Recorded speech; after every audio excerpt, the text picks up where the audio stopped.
Mina wiped the grease from her hands with a worn cloth as she stepped off the maintenance lift. Her shift had ended an hour ago, but she'd stayed late fixing a faulty air recycler in Section C, the corridors of New Solbrime. Hummed with activity even at this late hour. Wealthy passengers in silk robes and glowing jewelry moved past her like she was invisible, their conversations filled with talk of million-credit deals and exotic alien safaris. She had saved for 6 months to afford this moment. Every spare credit from her maintenance worker's salary had gone into a small account she kept hidden from her fellow workers. They would have laughed if they knew what she planned to do with the money. Hell, she was probably about to make a fool of herself anyway. The entrance to Galaxia's elite shooting complex rose before her like a golden temple. Holographic displays showed hunters taking down massive creatures from distant worlds, crystalline, spiders from the Vega system, shadow wolves that could phase through solid matter, armored beasts from gas giant moons that most humans had never even heard of. The entrance fee alone cost more than most station workers made in a week. Mina's coveralls felt heavier as she approached the reception area. The fabric was clean but patched in several places. Her work boots made soft squeaking sounds on the polished floor. Round her, clients were hunting gear that cost more than her annual salary. Neural enhancement ports gleamed at their temples, connecting them to targeting systems worth more than entire starships. "Welcome to Galaxia's elite complex," the receptionist said with a practiced smile that flickered when she noticed Mina's work clothes. "How may we assist you today?" "One basic package, please," Mina said, her voice barely above a whisper. She pulled out her credit chip with fingers that trembled slightly. 6 months of saving. 6 months of eating protein paste instead of real food. 6 months of walking to work instead of taking the transport tubes. The receptionist's smile became more strained. "The basic package is quite limited. Perhaps you'd prefer to visit the general recreation deck. There's a nice arcade with shooting games that might be more suitable."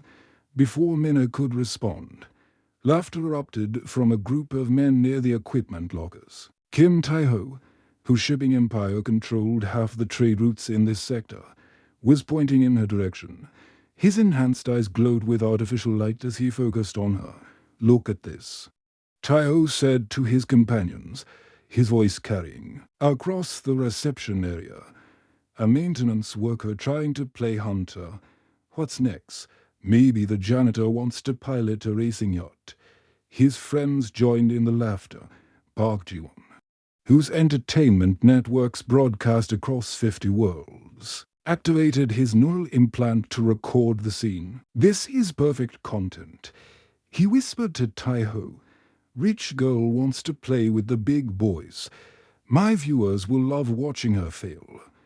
Mina felt heat rise in her cheeks, but she kept her eyes on the receptionist.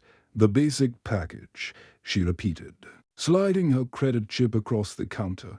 The range master, a thin man with silver hair and too many facial modifications, emerged from the back office. He glanced at the group of wealthy clients, then at Mina, and she could see him calculating which side would bring him more profit.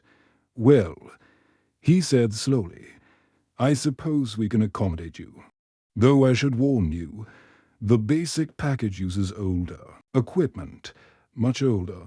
The Neuralink system is first generation, barely functional by today's standards. Most of our clients wouldn't even touch it." Behind her, Park Ji-won's recording implant buzzed softly. "Oh, this is getting better," he murmured. "She's actually going through with it." The range master processed her payment with obvious reluctance. "Lane 12, he said, handing her a worn headset that looked like it had been built decades ago. "The targeting system is temperamental. Don't expect much help from it." As Mina walked toward the shooting lanes, she passed displays showing the complex's most popular hunts. The Titan Worm Challenge, where hunters faced down creatures the size of subway trains. The Phantom Pack Hunt, featuring predators that could bend light round their bodies. The Void Stalker elimination, marked with warnings that only the most experienced hunters should attempt it. Tejo's voice followed her down the corridor. I give her 5 minutes before she runs crying back to fixing toilets. Park Ji-won's laughter echoed off the walls. 5 minutes. I say she won't even make it through the safety briefing. Mina reached lane 12 and set down the ancient headset. The targeting system looked like museum piece compared to the gleaming equipment in the other lanes. Scratched metal surfaces, outdated displays, and connection ports that sparked slightly when she plugged them in. She had dreamed of this moment for years. Not the mockery, not the embarrassment, but the chance to finally show what she was capable of, what she had always been capable of, even if no one else could see it. The neural link activated with a weak hum, and suddenly she was connected to the hunting simulation system. Her hands found the weapon controls with surprising ease, muscle memory awakening from a past she had tried to forget. The laughter from Tejo and his friends was still echoing through the shooting complex when heavy footsteps approached from the VIP section.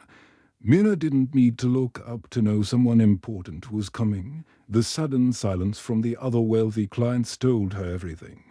Choi Min-ho moved like a predator studying its prey. His cybernetic enhancements caught the light with every step, silver and gold circuits running along his temples and down his neck. The arms manufacturer was known throughout the galaxy for two things: his ruthless business deals and his obsession with proving human superiority through advanced technology. His company supplied weapons to half the known worlds, and his personal collection of alien hunting trophies was legendary. What do we have here? Min-ho's voice carried the kind of authority that came from owning entire star systems. His enhanced eyes, more machine than human now, focused on Minho with uncomfortable intensity, a maintenance worker causing quite the stir. Tejo stepped forward eagerly. Min-ho, you should see this. She actually paid for the basic package. With that ancient equipment, she'll be lucky to hit the broadside of a cargo hauler. Park Ji-won held up his recording device, grinning. I'm getting amazing footage. My networks are going to eat this up. Working-class hero tries to play with the elite. Classic entertainment. Min-ho circled round Min slowly, studying her like she was a specimen in a lab. His cybernetic implants would, softly as they analyzed her posture, her breathing, her heart rate. Interesting, he said finally. Very interesting indeed. He stopped directly in front of her, his enhanced height making him tower over her small frame. Tell you what, little maintenance girl, I'm feeling generous today. How about we make this more exciting? The wealthy crowd began to gather, sensing something big was about to happen. Mina could hear the soft chimes of neural networks activating as the billionaires started communicating through their implants. Whatever Min-ho was planning, it was already becoming the talk of the station's elite. I'll make you a deal, Min-ho continued, his smile cold and calculating. He gestured toward the far end of the complex, where a massive holographic display showed the most feared simulation in the galaxy. See that over there? The Apex Predator course, my personal favorite. The display showed creatures that haunted the nightmares of seasoned hunters, void stalkers that could phase between dimensions, crystal serpents whose bodies could cut through starship hulls, shadow beasts that fed on fear itself. The course was a symphony of death, designed by military strategists to push even enhanced humans to their absolute limits. That course has broken the minds of decorated war veterans, Min-ho said proudly. I hold the current record, 87% completion. No one, and I mean no one, has ever scored above 90%. The simulation was designed to be impossible to complete. Tejo laughed nervously. Min-ho, she can barely afford the basic package. The Apex course costs more than she makes in 5 years. Oh, I'll cover the costs. Minho waved dismissively. Consider it an investment in entertainment. His cybernetic eyes glowed brighter as he leaned closer to Minna. Here's my offer. Little girl, match my record on that course, and I'll pay you 10 years of your pathetic salary. Enough credits to buy your own ship and leave this station ours. A wealthy woman, the crowd murmured with excitement. 10 years of a maintenance worker's salary was still pocket change to them, but it represented a fortune to someone like Minna. Park Ji-won's recording implant was working overtime, capturing every moment, but Minho continued, his voice dropping to a whisper that somehow carried to every corner of the room. When you fail, and you will fail spectacularly, you quit your job and leave the station forever. No maintenance work, no cleaning duties. Nothing. You disappear from my sight permanently. The betting network lit up instantly. Neural implants flashed as the wealthy clients placed their wagers. The odds were being calculated in real time, 10,000 to 1 against the maintenance worker. Some of the billionaires were betting millions of credits, treating it like the ultimate entertainment. Udayan, a tech mogul whose neural implants controlled 3 corporate fleets, shook his head in amazement. Those odds are insane. She has 0 chance. The Apex course uses alien AI that adapts to each hunter's skills. It learns your weaknesses and exploits them, Lee Kyungman, whose defense contracts spanned dozens of worlds. Pulled up holographic displays showing the course statistics. Look. At these numbers, the average survival time is for minutes. Most hunters don't even make it past the first wave of creatures. The course has a psychological warfare component that breaks people before they even start. Shooting, Mina stood quietly, listening to them discuss her chances like she wasn't even there. The ancient targeting system in her hands felt warm, almost familiar. She looked up at the Apex Predator display, watching the holographic creatures move through their daily dance. Well, Minho demanded impatiently, do we have a deal? Maintenance school. Or are you too scared to accept a real challenge? The entire complex had gone silent. Even the automated systems seemed to pause, waiting for her answer. Every enhanced eye, every recording device, every neural network was focused on her response. Minna met Minho's gaze steadily, her voice calm and clear. Deal. The surprised murmurs that followed her simple word rippled through the crowd like shock waves through space. The Apex Predator course activated with a sound like reality tearing apart. The shooting range dissolved round Minna, replaced by a hellish landscape that had been reconstructed from actual combat zones across the galaxy. Jagged rock formations jutted from crimson soil, while alien trees with razor-sharp leaves swayed in artificial winds. The air itself seemed to pulse with danger. Minho's enhanced eyes tracked every detail through his neural interface. The simulation draws from real battles, he explained to his audience, his voice filled with pride. Every creature, every environment, every tactical scenario comes from actual military encounters. This isn't a game. This is war. The holographic display above showed Mina's vital signs to the watching crowd. Her heart rate was steady, almost unnaturally calm. Tayo frowned at his betting interface. That's impossible. Most hunters are already panicking by now. The psychological pressure alone should have her shaking. Park Ji-won adjusted his recording angle, confused by what his implants were showing him. Her neural patterns are all wrong. The fear response isn't activating. It's like she's done this before. Suddenly, the ground trembled. From behind the alien rock formations, the first wave materialized. 3 titan worms, each the size of a subway car, their armored hides gleaming with acidic slime. These creatures had wiped out entire military units on the Outer Rim colonies. Their mouths opened to reveal rows of crystalline teeth that could slice through starship hulls. The crowd held its breath. Even with military-grade targeting systems, these creatures required sustained fire from multiple hunters to bring down. Most people needed at least 50 rounds, and advanced explosive ammunition. Mina raised her ancient weapon without hesitation. The targeting system in her Neuralink flickered weakly, struggling to lock onto the fast-moving creatures. Instead of waiting for the system to engage, she simply closed her eyes for half a second, as if listening to something only she could hear. The first shot rang out. The bullet streaked across the battlefield, but instead of flying straight toward the nearest worm, it ricocheted off a crystal formation that shouldn't have been able to deflect metal. The round bounced at an impossible angle, struck a second crystal, then a third, before finally slamming into the soft underbelly of the furthest Titan worm.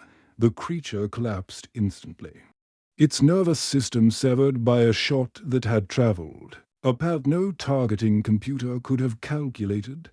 The watching billionaire stared in stunned silence.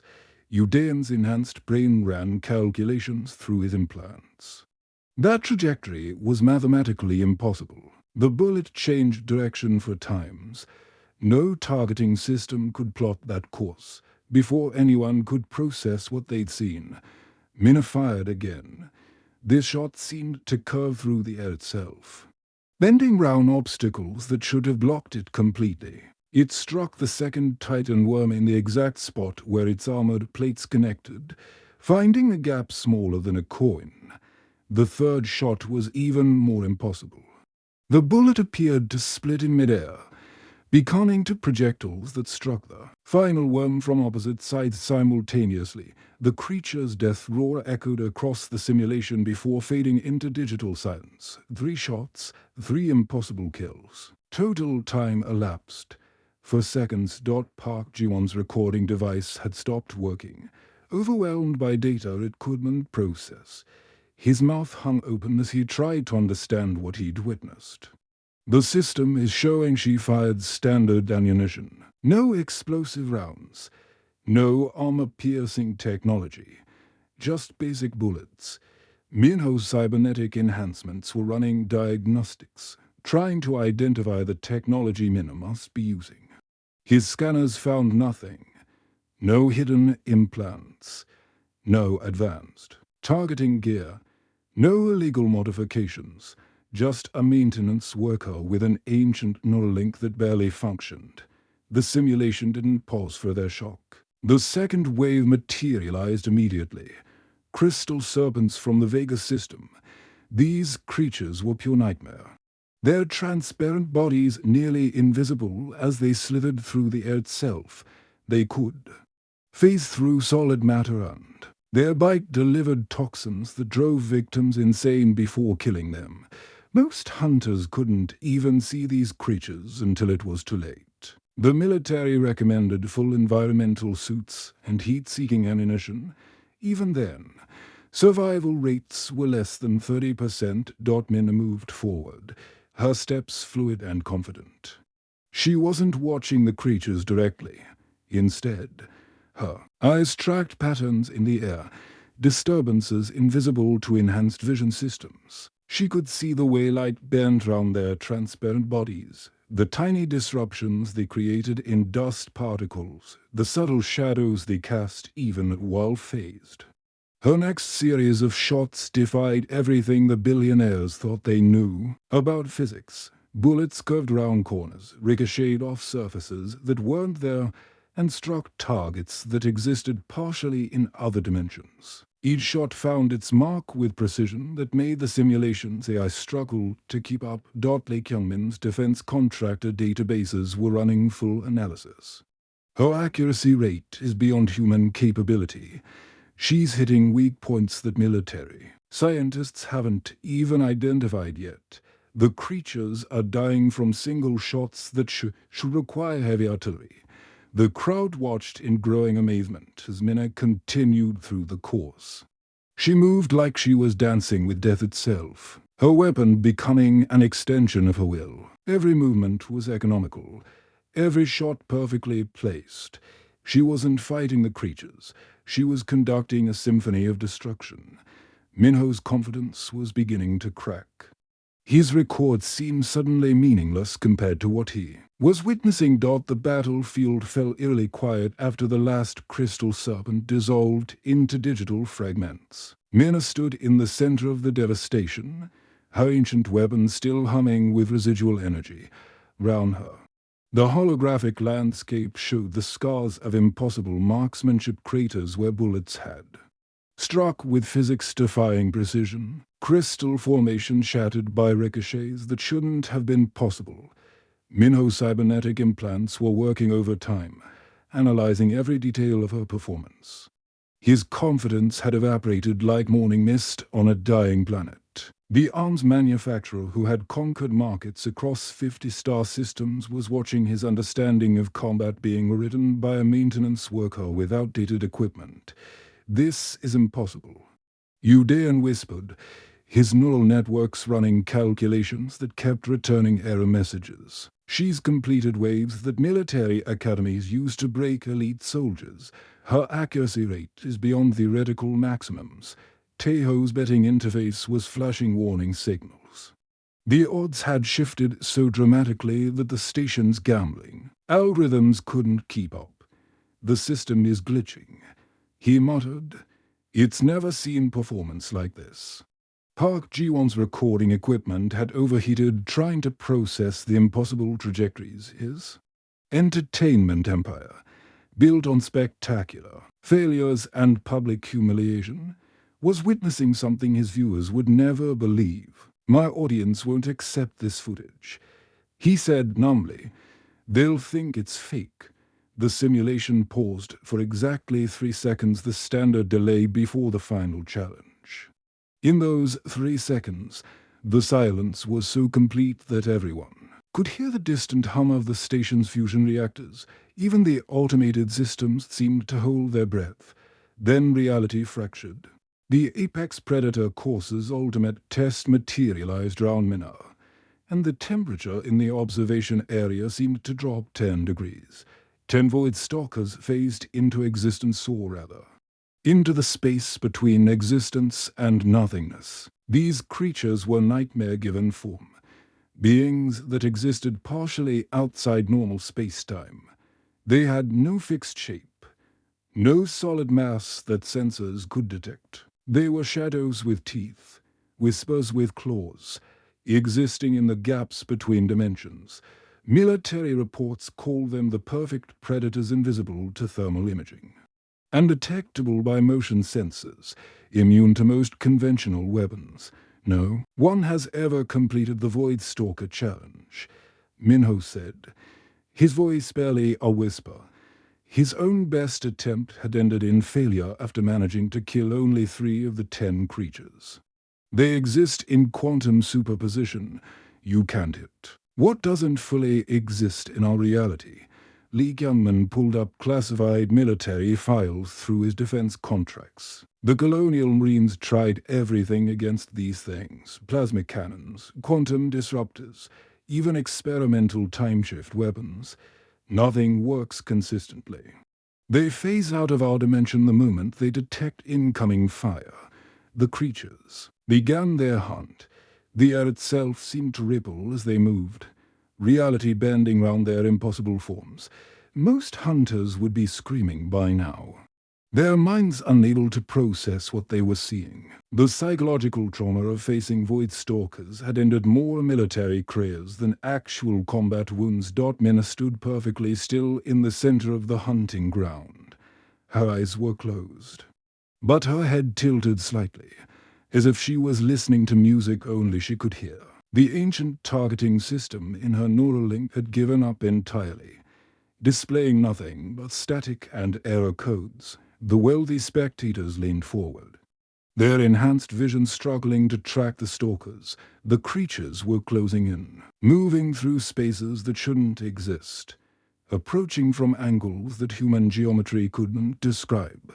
"She's just standing there, Taiho breathed. She's not even moving.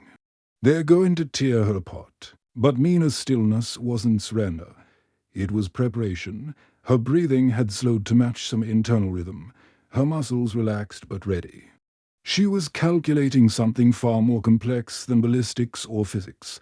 She was reading the spaces, between spaces, tracking movement patterns that existed outside normal time. Her eyes opened.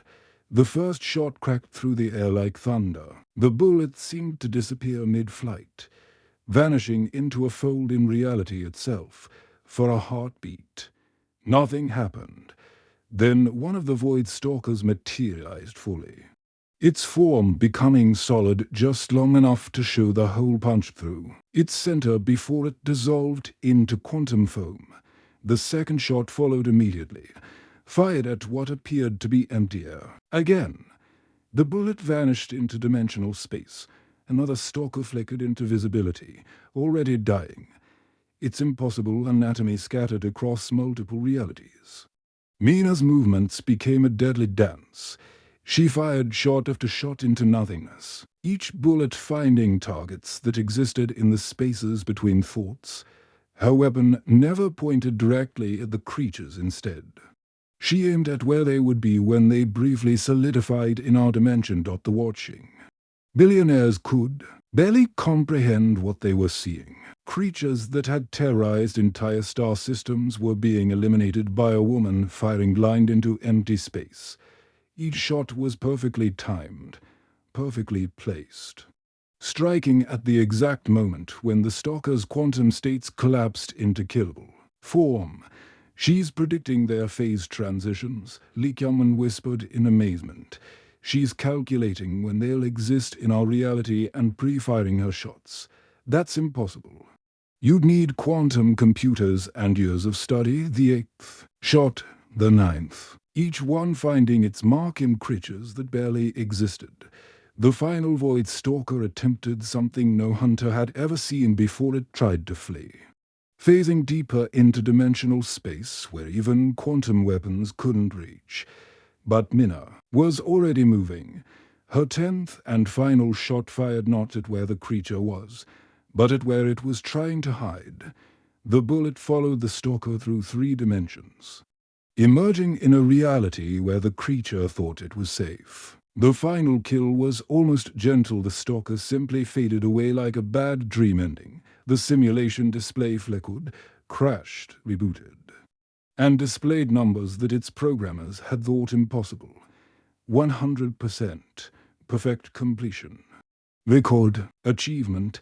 New baseline established. The shooting range fell silent except for the distant hum of station life support systems. Even the machine seemed shocked into stillness. The silence stretched on for what felt like hours but was probably only seconds. The holographic battlefield had dissolved, leaving only the sterile walls of the shooting range and the impossible score still flashing on the display. Minho's cybernetic implants were cycling through diagnostic routines, trying to process what they had witnessed. Impossible, he whispered, his enhanced voice crackling with electronic interference. The targeting system was basic level, ancient technology. How did you? Mina reached up and removed the worn neural headset, setting it gently on the equipment rack. The device looked even more pathetic now, its scratched surface and flickering lights a stark contrast to the miracle it had supposedly just performed. I didn't choose it, she said simply. The words hit the crowd like a physical blow. Taiho's enhanced hearing replayed the statement 3 times. His implants convinced they had malfunctioned. Hawk Jiwon's recording equipment finally came back online, but the data it had captured made no sense to his analysis programs. Mina turned to face the crowd of stunned billionaires. And for the first time since entering the complex, she stood straight. The hunched shoulders and nervous fidgeting were gone. In their place was a posture that spoke of military training, of battlefields survived, of horrors faced and conquered. My name is Mina, she began, her voice carrying an authority that made even Minho's cybernetic enhancements take a step back. Former Earth Colonial Marine, 3rd Reconnaissance Battalion. Deep Space Division, sole survivor of the Kepler Station. Massacre. The name hit the crowd like a plasma blast. Kepler Station. Even the billionaires, isolated in their ivory towers of wealth, knew that name. It had been front-page news across the galaxy 5 years ago. An entire research facility, 3,000 souls, wiped out in a single night by creatures that shouldn't have existed. Udayan's corporate databases pulled up the classified files automatically. Kepler Station. He breathed. Void stalker incursion. No survivors reported. Complete loss of facility. No survivors reported. Mina repeated. Her smile bitter. Because admitting someone lived would mean admitting the military's expensive alien weapons didn't work. Would mean acknowledging that one human with primitive gear survived where an entire battalion with quantum artillery failed.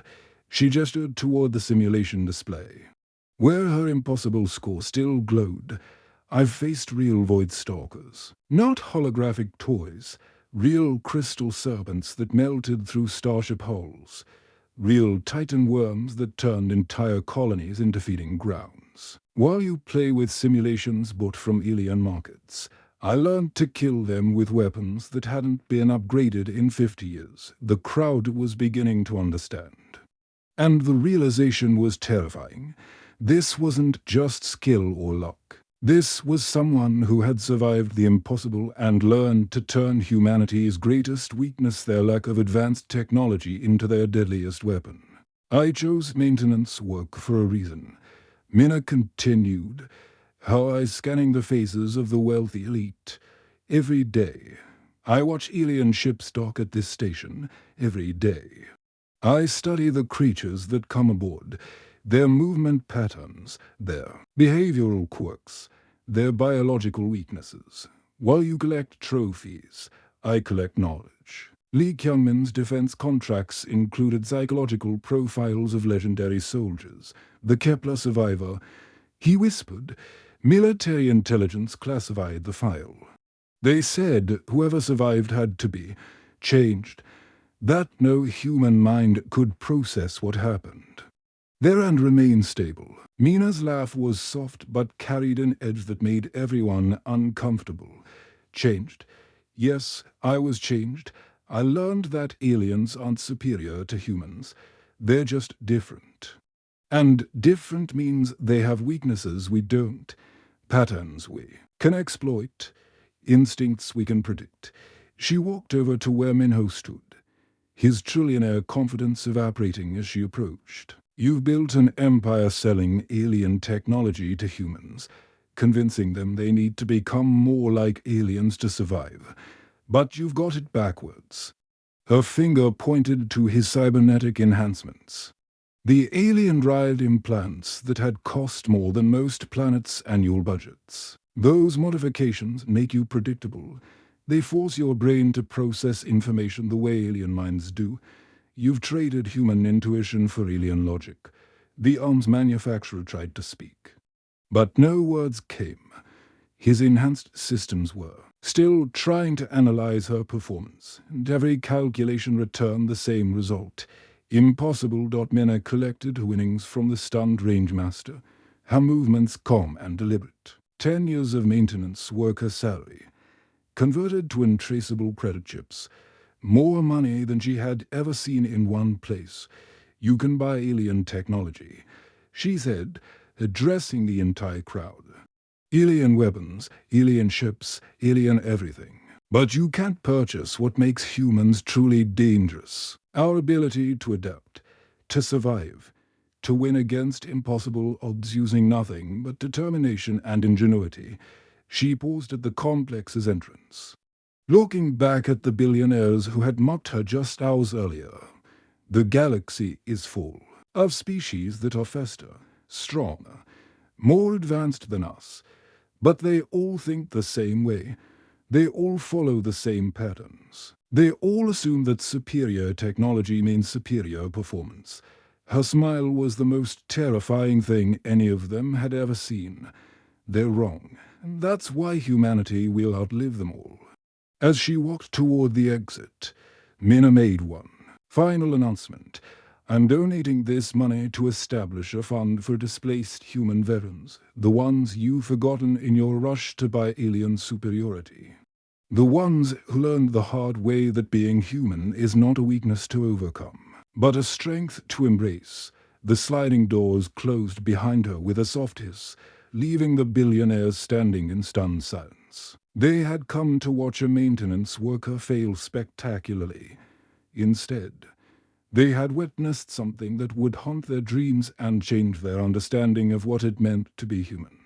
The simple woman they had mocked had just proven that humanity's greatest weapon wasn't technology or enhancement or alien upgrades. It was the human spirit itself, adaptable, determined, and absolutely unstoppable. The end.